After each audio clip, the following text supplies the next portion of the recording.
हरे कृष्णा। अश्वत्थामा ने कहा, पुरुष श्रेष्ठ, हमारी न्यायोचित बात की निंदा नहीं की जानी चाहिए। आचार्य द्रोण ने पांडवों पर हुए पहले के अन्यायों का स्मरण करके रोषपूर्वक अर्जुन के गुणों का यहाँ वर्णन किया है, भेद उत्पन्न करने के लिए नहीं किया। शत्रु के भी गुण ग्रहण करने चाहिए और गुरु के भी दोष बताने में संकोच नहीं करना चाहिए। गुरु को सब प्रकार से पूर्ण प्रयत्न करके पुत्र और शिष्य के लिए जो हितकर हो वही बात कहनी चाहिए। यह सुनकर दुर्योधन ने कहा, आचार्य क्षमा करें, अब शांति धारण करनी चाहिए। यदि गुरु के मन में भेद ना हो तभी ये समझा जाएगा कि पहले जो बातें कही गई हैं उनमें रोष ही कारण था। वैशंपायन जी कहते हैं, जन्मेजय तदंतर दुर्योधन ने कर्ण, भीष्म और महात्मा कृपाचार्य के साथ आचार्य द्रोण से क्षमा मांगी। तब द्रोण बोले, शांतनु नंदन भीष्म जी ने पहले जो बात कही थी उसी से मैं प्रसन्न हूँ। अब ऐसी नीति से काम लेना चाहिए जिससे अर्जुन इस युद्ध में दुर्योधन के पास तक ना पहुँच सके। साहस से अथवा प्रमादवश भी दुर्योधन पर उनका आक्रमण ना हो, ऐसी नीति निर्धारित करनी चाहिए। वनवास की अवधि पूर्ण हुए बिना अर्जुन अपने को प्रकट नहीं कर सकते थे। यदि आज वे यहाँ आकर अपना गोधन ना पा सके तो हमको क्षमा नहीं कर सकते। ऐसी दशा में जैसे भी संभव हो वे धृतराष्ट्र पुत्रों पर आक्रमण ना कर सकें और किसी भी कौरव सेनाओं को परास्त ना कर पाएं, ऐसी कोई नीति बनानी चाहिए। दुर्योधन ने भी पहले ऐसी बातें कही थी कि पांडवों का अज्ञातवास पूर्ण होने में संदेह है। अतः गंगा नंदन भीष्म, आप स्वयं स्मरण करके यथार्थ बात क्या है, उनका अज्ञातवास पूर्ण हो गया है या नहीं, इसका निर्णय करें। इस प्रकार श्री महाभारत विराट पर्व के अंतर्गत गोहरण पर्व में उत्तर गो ग्रह के समय द्रोण वाक्य संबंधी 91वां अध्याय पूर्ण हुआ।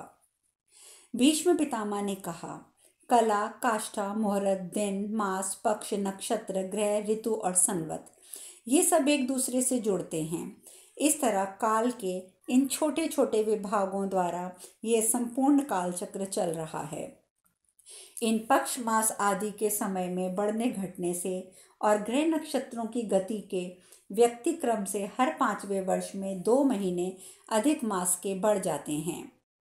इस प्रकार इन 13 वर्षों के पूर्ण होने के पश्चात भी पांडवों के 5 महीने 12 दिन और अधिक बीत चुके हैं, ऐसा मेरा विचार है। इन पांडवों ने जो जो प्रतिज्ञाएं की थी उन सबका यथावत पालन किया है। अवश्य इस बात को अच्छी तरह जानकर ही अर्जुन यहाँ आए हैं। सभी पांडव महात्मा हैं और सभी धर्म और अर्थ के ज्ञाता हैं। जिनके नेता राजा युधिष्ठिर हैं वे धर्म के विषय में कैसे कोई अपराध कर सकते हैं। कुंती के पुत्र लोभी नहीं हैं। उन्होंने तपस्या आदि कठिन कर्म किए हैं। वे अधर्म और अनुचित उपाय से धर्म को गवाकर केवल राज्य लेने के इच्छुक कदापि नहीं हैं। कुरुकुल को आनंद देने वाले पांडव उसी समय पराक्रम करने में समर्थ थे, किंतु वे धर्म के बंधन में बंधे थे, इसीलिए क्षत्रिय व्रत से विचलित नहीं हुए। यदि कोई अर्जुन को असत्यवादी कहेगा तो वह पराजय को प्राप्त होगा। कुंती के पुत्र मौत को तो गले लगा सकते हैं, किंतु किसी प्रकार असत्य का आश्रय नहीं ले सकते। नरश्रेष्ठ पांडव समय आने पर ही अपने पाने योग्य भाग और हक को भी नहीं छोड़ सकते, भले ही व्रजधारी इंद्र उस वस्तु की रक्षा करते हों।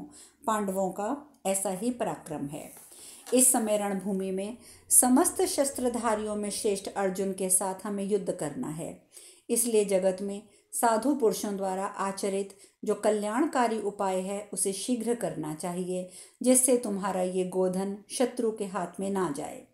कुरुनंदन राजेंद्र, मैं युद्ध में कभी भी ऐसा नहीं देखता कि किसी एक पक्ष की सफलता अनिवार्य हो। लो, अर्जुन आ पहुँचे हैं। संग्राम छिड़ जाने पर किसी न किसी पक्ष को लाभ या हानि, जय अथवा पराजय अवश्य प्राप्त होते हैं। ये तो सदा से ही देखा गया है, इसमें कोई संशय की बात नहीं है। अतः राजेंद्र, तुम युद्धोचित कर्तव्य का पालन करो अथवा धर्म के अनुसार कार्य करो। बिना युद्ध के ही राज्य देकर संधि कर लो। जो कुछ करना है जल्दी करो, अर्जुन अब सिर पर आ पहुंचे हैं। कुंती पुत्र अर्जुन अकेला ही समरभूमि में समूची पृथ्वी को दग्ध कर सकता है। फिर वह अपने संपूर्ण वीर बंधुओं के साथ मिलकर केवल कौरवों की रणभूमि को नष्ट कर देगा। ऐसी कौन सी बड़ी बात है। अतः कुरुश्रेष्ठ, यदि आप ठीक समझें तो पांडवों के साथ संधि कर लें। यह सुनकर दुर्योधन ने कहा, किंतु पितामह, मैं पांडवों को राज्य तो दूंगा नहीं, अतः उनसे संधि की बात तो नहीं हो सकती।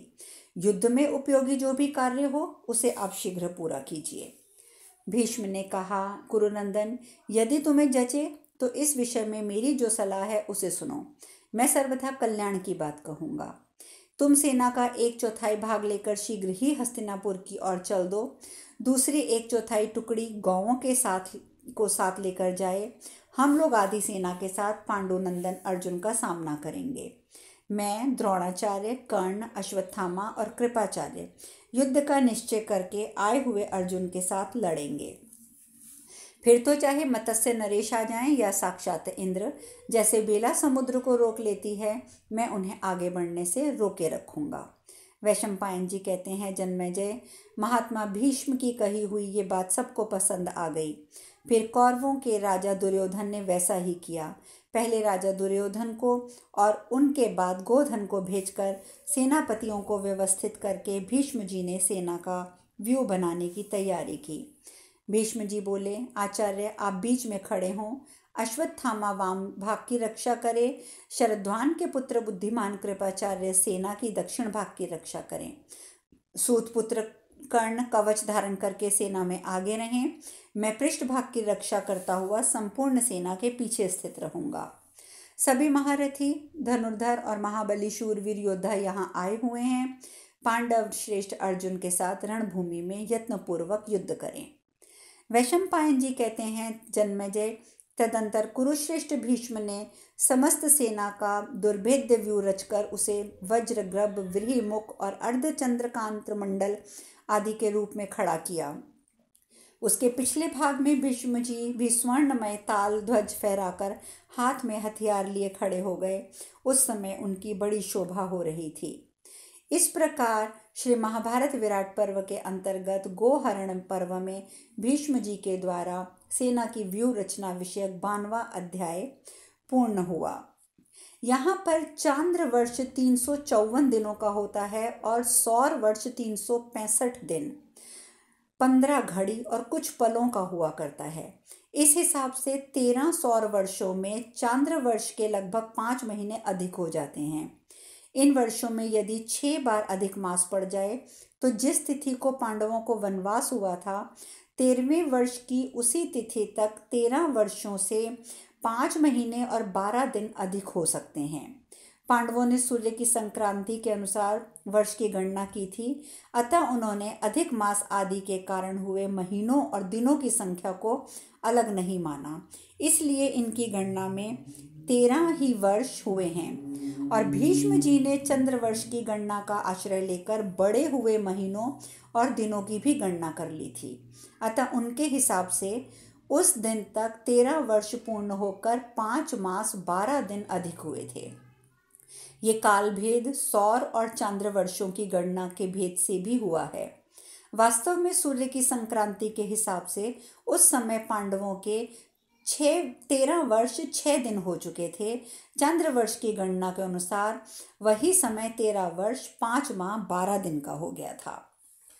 वैशंपायन जी कहते हैं, जन्मेजय, इस प्रकार कौरव सेना की व्यूह रचना हो जाने पर अर्जुन अपने रथ की घड़घड़ाहट से संपूर्ण दिशाओं को गुंजारे हुए शीघ्र ही निकट आ पहुंचे।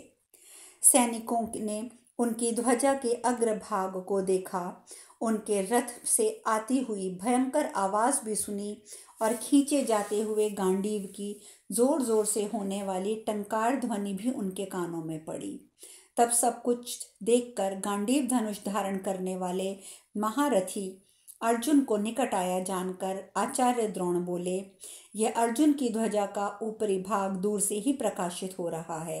ये उन्हीं के रथ की घड़घड़ाहट है। साथ ही ध्वजा पर बैठा हुआ वानर भी उच्च स्वर से गर्जना कर रहा है। यह देखो, उस श्रेष्ठ रथ में बैठे हुए रथियों में प्रधान वीर अर्जुन धनुषों में सर्वोत्तम गांडीव की डोरी खींच रहे हैं और उससे व्रज की गड़गड़ाहट का स्वर शब्द सुनाई दे रहा है। ये 2 बाण एक साथ आकर मेरे पैरों में आ गिरे हैं और दूसरे 2 बाण मेरे कानों को छूकर निकल गए हैं। कुंती नंदन अर्जुन वन में रहकर वहां तपस्या और शौर्य द्वारा अतिमानुष पराक्रम करके आज प्रकट हुए हैं। ये प्रथम 2 बाण द्वारा उन्होंने मुझे प्रणाम किया है और दूसरे 2 बाणों द्वारा कानों में युद्ध के लिए आज्ञा मांगी है। बंधु बांधवों को प्रिय लगने वाले परम बुद्धिमान अर्जुन को आज हमने दीर्घ काल के बाद देखा है।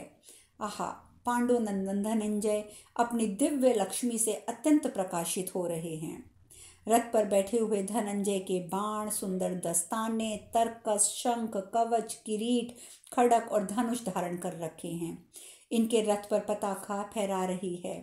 इन सामग्रियों से संपन्न होकर आज ये तेजस्वी पार्थ स्त्रुवा आदि यज्ञ साधनों से घिरे और घी की आहुति पाकर प्रज्वलित हुए अग्नि के समान शोभा पा रहे हैं। वैशंपायन जी कहते हैं, जन्मेजय, तपते हुए सूर्य की भांति दीप्यमान पांडुनंदन अर्जुन को समीप आते देख शत्रु उनकी ओर दृष्टिपात न कर सके। रथियों की सेना को सामने देखकर कुंती कुमार अर्जुन ने सारथी से कहा, सारथे, धनुष से बाण चलाने पर जितनी दूरी पर जा गिरता है, कौरव सेना से उतना ही अंतर रह जाए तो घोड़ों को रोक लेना, जिससे मैं ये देख सकूं कि वह कुरुकुल धाम दुर्योधन कहाँ है। वह अत्यंत अभिमानी दुर्योधन को देख लेने पर मैं सब इन योद्धाओं को छोड़कर उसी पर के सिर पर पड़ूंगा। उससे पराजित हो करने से तो ये सब स्वयं ही परास्त हो जाएंगे। ये आचार्य द्रोण खड़े हैं, उनके पुत्र अश्वत्थामा, भीष्म पितामह दिखाई देते हैं, इधर कृपाचार्य हैं, वह कर्ण है। ये सब महान धनुर्धर यहाँ युद्ध के लिए हैं, परंतु इनमें मैं राजा दुर्योधन को नहीं देखता हूँ। मुझे संदेह है कि वह दक्षिण दिशा का मार्ग पकड़कर गौवों को साथ लेकर अपनी जान बचाए भागा जा रहा है। अतः विराट नंदन, इन रथियों की सेना को छोड़ो और जहां दुर्योधन है वहीं चलो, मैं वहीं युद्ध करूंगा। यहाँ व्यर्थ युद्ध करने की आवश्यकता नहीं है। इन्हें जीतकर गौवों को अपने साथ में पुनः लौटा ले जाऊंगा। वैशंपायन जी कहते हैं, अर्जुन के इस प्रकार आज्ञा देने पर विराट कुमार उत्तर ने यत्नपूर्वक घोड़ों की रास खींचकर जहाँ बड़े बड़े कौरव महारथी खड़े थे उधर जाने से उन्हें रोका। फिर उन्हें काबू में रखते हुए उन घोड़ों को उसी ओर बढ़ाया जिधर राजा दुर्योधन गया था। रथियों की सेना छोड़कर श्वेत वाहन अर्जुन जब दूसरी ओर चल दिए तब उनका अभिप्राय समझकर कृपाचार्य बोले, ये अर्जुन राजा दुर्योधन के बिना ठहरना नहीं चाहते, इसलिए उधर वे बड़ी वेग से जा रहे हैं। अतः हम लोग शीघ्र चलकर इनका पीछा करें। इस समय ये बड़े क्रोध में भरे हैं, अतः साक्षात इंद्र या देवकी नंदन श्री कृष्ण अथवा पुत्र सहित महारथी आचार्य द्रोण के सिवा दूसरा कोई इनके साथ अकेला युद्ध नहीं कर सकता। ये गौवें अथवा प्रचुर धन हमें क्या लाभ पहुंचाएंगे। राजा दुर्योधन पार्थ रूपी जल में पुरानी नाव की भांति डूबना चाहता है। उधर अर्जुन उसी रथ से दुर्योधन के पास पहुंच गए और उच्च स्वर में अपना नाम सुनाकर बड़ी शीघ्रता से कौरव सेना पर टिड्डी दल की भांति असंख्य बाणों की वर्षा करने लगे। अर्जुन के छोड़े हुए बाण समूहों से आच्छादित होकर वे समस्त सैनिक कुछ देख नहीं पाते थे। पृथ्वी और आकाश भी बाणों से ढक गए थे। युद्ध में बाणों की मार खाकर कौरव सैनिक धाराशायी होते जा रहे थे, तो भी उनका मन वहां से भागने को नहीं होता था। वे मन ही मन अर्जुन की फुर्ती की सराहना करते थे। तदंतर पार्थ ने अपना शंख बजाया, जो शत्रुओं के रोंगटे खड़े कर देने वाला था। फिर उन्होंने अपने धनुष की टंकार करके ध्वजा पर बैठे हुए भूतों को सिंहनाद करने की प्रेरणा दी। अर्जुन के शंखनाद, रथ के पहियों की गड़गड़ाहट, गांडीव धनुष की टंकार, ध्वज में निवास करने वाले मानवेतर भूतों के भयंकर कोलाहल से पृथ्वी कांप उठी और गौवें ऊपर को पूंछ उठाकर हिलाती और रंभाती हुई सब ओर से लौट पड़ी और दक्षिण दिशा को भाग चली। इस प्रकार श्री महाभारत विराट पर्व के अंतर्गत गौहरण पर्व में उत्तर गोग्रह के समय गौवों के लौटने से संबंध रखने वाला 53वां अध्याय पूर्ण हुआ। वैशंपायन जी कहते हैं, जन्मेजय, धनुषधारियों में श्रेष्ठ अर्जुन ने शत्रु सेना को बड़े वेग से दबाकर उन गौवों को जीत लिया और वे युद्ध की इच्छा से फिर दुर्योधन की ओर चले। जब गौवें तीव्र गति से मत्स्य देश की राजधानी की ओर भाग गईं और अर्जुन अपने कार्य में सफल होकर दुर्योधन की ओर बढ़ चले, तब सब जानकर कौरव वीर सहसा वहां आ पहुंचे। उनकी अनेक सेनाएं थीं, उन सब की अच्छी तरह व्यूह रचना की गई थी। उन सेनाओं में बहुत सी ध्वज पताकाएं फहरा रही थी। शत्रुओं का नाश करने वाले अर्जुन ने उन सबको देखकर विराट पुत्र उत्तर को संबोधित करके कहा, राजकुमार, सुनहरी रस्सियों से जुते हुए मेरे इन सफ़ेद घोड़ों को तुम शीघ्र ही इस मार्ग से ले चलो और संपूर्ण वेग से ऐसा प्रयत्न करो कि मैं कुरुश्रेष्ठ दुर्योधन की सेना के पास पहुंच जाऊं। यह देखो, जैसे हाथी हाथी के साथ भिड़ना चाहता है, उसी प्रकार ये दुरात्मा सूत पुत्र कर्ण मेरे साथ युद्ध करना चाहता है। पहले इसी के पास मुझे ले चलो। ये दुर्योधन का सहारा पाकर बड़ा घमंडी हो रहा है। अर्जुन के विशाल घोड़े वायु के समान वेगशाली थे। उनकी जीन के नीचे लगे हुए कपड़े के दोनों पिछले छोर सुनहरे थे। विराट पुत्र उत्तर ने तेजी से हाँक कर उन घोड़ों के साथ कौरव रथियों की सेना को कुचलते हुए पांडुनंदन अर्जुन को सेना के मध्य भाग में पहुंचा दिया।